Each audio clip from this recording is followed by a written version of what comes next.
Salut YouTube, et avant de commencer, on fête les 100 abonnés. Et même plus que ça maintenant pour dire. Alors, je cache pas joie, mais je suis vraiment très content. Je vous remercie infiniment du fond du cœur. C'est grâce à vous tout ça, parce que vous êtes des curieux, vous êtes des intellectuels, vous êtes, comment dire, des scientifiques, vous faites un effort, quoi. Vous pourriez, je sais pas, photographier vos pompes et les publier sur Snapchat. Non, vous faites un travail intellectuel, vous faites progresser la communauté. Et en ça, je vous en remercie du fond du cœur. Merci aux abonnés. Et tout de suite, on passe au tuto. Bon tuto. Alors, je te propose de discuter de certains thèmes. On va commencer par les fibres optiques. On va regarder le principe de fonctionnement des fibres optiques. Tu vas me dire, c'est pas au programme, mais tu verras peut-être que si. L'effet de peau, on parlera de ce phénomène physique très particulier qui est l'effet de peau. On parlera aussi un petit peu d'optique dans cette affaire. On évoquera les guides d'ondes. Pas ça, c'est pour faire le lien effet de peau, guide d'onde, hein. Il y a un petit rapport aussi. Et puis bien entendu la propagation des ondes, on va illustrer la propagation des ondes en faisant un lien avec les fibres optiques. Et ben si, tu verras que si. Voilà, c'est pas forcément dans cet ordre-là, mais je te propose de commencer tout de suite. Alors on va prendre un laser qui va émettre une lumière monochromatique. Et monochromatique, ça veut dire une seule couleur, c'est-à-dire une seule fréquence, exactement comme nos postes de radio. Et ouais. Donc l'avantage du laser, c'est qu'il y a très peu de dispersion. On va donc pouvoir le pointer. Là justement, tu as vu, j'ai dessiné le petit miroir. On va pointer le laser dessus et on va constater qu'il y a une réflexion, mais ça, c'est intuitif, hein, tout le monde connaît le fonctionnement des miroirs et tu sais que l'angle où ça repart, en fait, c'est égal au l'angle dans lequel ça a été projeté. Bon, ça fait un peu comme un rétroviseur sur une voiture, hein. Jusque-là, rien de compliqué. Mais tu as vu, on a changé le sens de la lumière. C'est comme si elle venait de l'autre côté. Bon, on va exploiter ce principe et l'améliorer un petit peu. Donc sur ce principe, hein, je reprends le petit laser que je mets tout en haut, je reprends un premier miroir, et comme on l'a vu, la lumière est cassée, elle repart de l'autre côté. Je vais cette fois-ci partir de ce principe et rajouter des miroirs pour faire notre petite fibre optique. Comment ça fonctionne? Je vais multiplier les miroirs par rapport justement à l'angle qu'on a repéré, tu sais. Et du coup, la lumière, elle va rebondir sur le premier, rebondir sur le deuxième et se répéter comme ça, tic tic tic tic. Et c'est un peu, bon, là j'en ai mis quelques-uns, mais on peut en mettre beaucoup des miroirs. Et donc on peut déporter la lumière. C'est comme si le laser était à l'autre bout. Et donc on a bien transporté la lumière, on l'a maîtrisé si tu veux. Tu comprends le principe.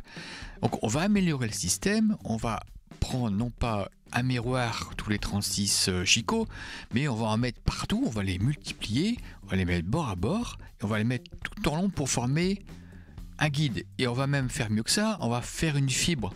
En fait ça va être circulaire, tu sais, un peu comme un tuyau d'arrosage. À l'intérieur, on va mettre un cœur transparent, et tout autour, donc c'est ça a la fonction miroir. Donc la lumière va pouvoir se balancer à l'intérieur de la fibre, se réfléchir et être transportée. C'est comme ça que ça fonctionne une fibre optique, c'est simple en fait, hein. Donc sur ce principe, tu as deux types de fibres, en grosso modo, tu as le saut d'indice et gradient d'indice. Le premier c'est saut d'indice, c'est ce qu'on vient de voir. Donc la lumière se réfléchit sur les bords de la fibre et elle fait des bonds comme ça, bing bing bing, comme si c'était des miroirs, comme on l'a vu juste avant.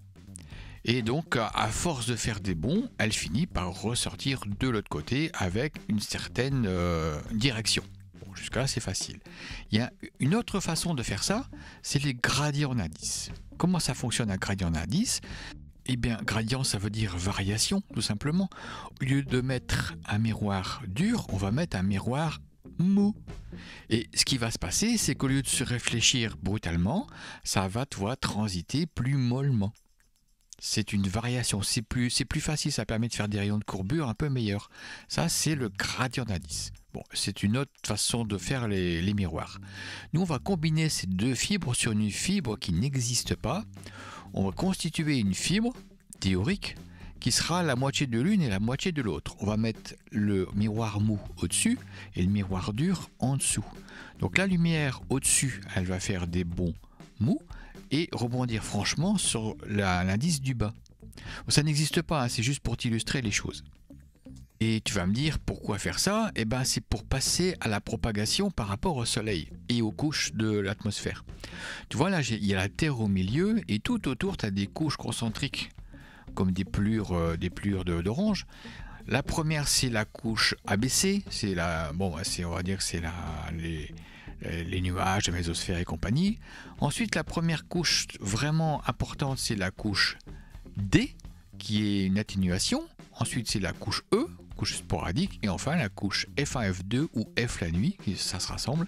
C'est celle-là qui est la plus importante. Et ça va nous permettre quoi, ces couches? Eh ben, tu vois, quand on va émettre, ça va faire comme une fibre optique. Ça va aller rebondir sur les couches F1 et F2, les plus ionisées, celles qui contiennent le plus d'électrons, comme un miroir un peu mou. Et c'est comme ça que fonctionne la propagation par réflexion. Celle qu'on utilise pour aller très loin, et ça fait le tour de la Terre. Ça explique aussi pourquoi tu peux faire le tour, mais tu peux pas aller où tu veux. Tu comprends? Ça dépend de la taille du bond. Tu vois, c'est important ça à comprendre. Et deux choses aussi à voir, c'est que quand c'est face au soleil, tu as une couche F qui se sépare en F1, F2, alors que la nuit c'est F. Donc en fait, par rapport à la Terre, tu vas avoir une espèce de variation de couches. Quand c'est au soleil, c'est fort ionisé, quand c'est la nuit, c'est moins ionisé. Voilà. On va passer à un autre sujet, l'effet de peau. Beaucoup de phénomènes sont des phénomènes de peau. Surtout c'est en électromagnétisme. C'est vrai en optique et c'est vrai en manière générale. Alors pour illustrer, je vais prendre un câble qui fait un bon centimètre. Et on va regarder à 50 Hz comment le courant se répartit dans le câble. Et en fait, à 50 Hz, l'épaisseur de peau fait 1 cm, ce qui fait que le courant peut aller où il veut dans le câble, il va exploiter tout le câble, et du coup, tranquille pour se balader, le câble est très bon conducteur, la résistance est quasiment nulle, très faible. C'est un très bon conducteur le cuivre, excellent pour les basses fréquences. D'ailleurs, on l'utilise partout. Bon, ça on le savait, mais c'est lié à l'épaisseur de peau, qui se calcule, hein. C'est lié à la propagation, mais ça se calcule. Et ça fait 1 cm à 50 Hz. Mais nous, on n'est pas à 50 Hz. Non. Nous, on est plus haut, beaucoup plus haut. On va aller voir ce qui se passe déjà à 1 MHz. Et là, un changement de décor.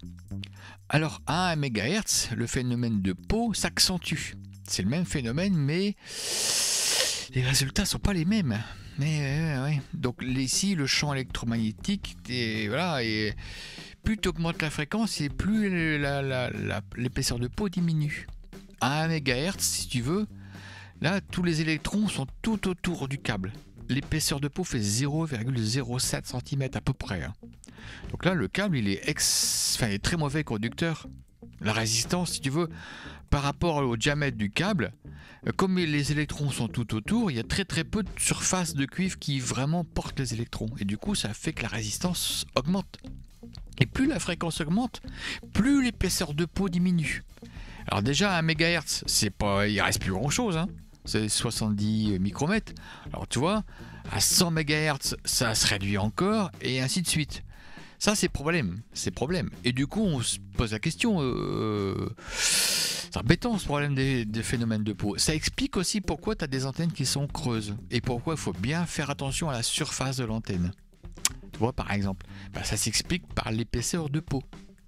Et du coup, si tu continues à monter en fréquence, que se passe-t-il? Les électrons, ils passent quasiment plus dans le métal. D'ailleurs, on appelle ça des cages de Faraday. Mais donc, pour les guides d'onde, on va exploiter ça. On va faire un guide creux. Et l'onde va aller directement à l'intérieur comme presque une onde sonore. Tu vois, ça. Bon, il va y avoir des phénomènes particuliers. C'est un guide d'onde, mais tu as compris le principe. Là, on est à mi-chemin, si tu veux, entre la fibre optique et le guide d'onde, là, quelque part. Hein. L'onde passe à travers un tube, un guide. Et il va y avoir des phénomènes de propagation, de transmission électrique et transmission magnétique, parce que, voilà, ça passe pas exactement comme de l'eau, hein, mais ça passe très bien et ça transmet très fort la puissance. Et d'ailleurs, tu en as même un dans ton micro-ondes, pour te dire, à la maison, tu sais, pour chauffer ton café, et bah t'as un guidon dedans. Et voilà, c'est fini pour ce petit tuto. J'espère que ça t'a plu, t'as appris des trucs. Voilà. Sur ce, je te fais des gros bisous. Je te dis à très bientôt pour de prochaines vidéos. Allez, salut, bisous bisous.